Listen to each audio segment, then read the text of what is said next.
নিজের দুঃখের কথাও কাউকে বললেন না, সুখের কথাও কাউকে বললেন না। কথাটা একটু শুনতে আপনার কাছে অন্যরকম লাগলেও একটু ভিতরে গেলে আপনি নিজেই বুঝতে পারবেন।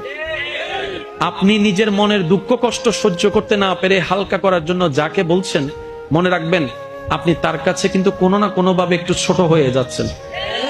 এমনও হতে পারে আপনার দুঃখের সে কথাগুলা আপনার সামনে অভিনয় করে যে আপনাকে বুঝ দিয়েছে, সে পিছনে আপনার সেই দুঃখের কথা নিয়ে হাসি ঠাট্টা করতেও দ্বিধাবোধ করে না, এমন অনেক মানুষ আছে।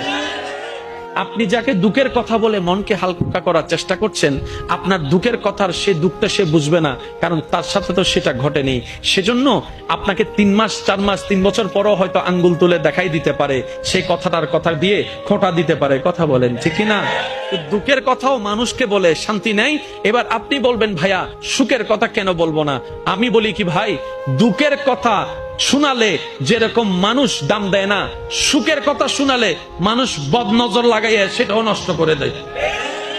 কথা বলেন ঠিক কিনা?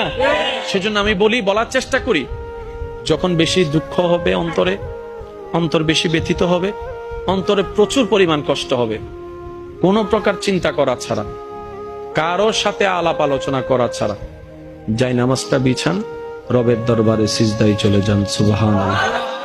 চোখটা বন্ধ করেন, চোখের পানি ছাড়তে থাকেন, মন হালকা হতে থাকবে, সিজদায় রবকে বলতে থাকেন, যা বলার বলতে থাকেন, যেভাবে বলার বলতে থাকেন।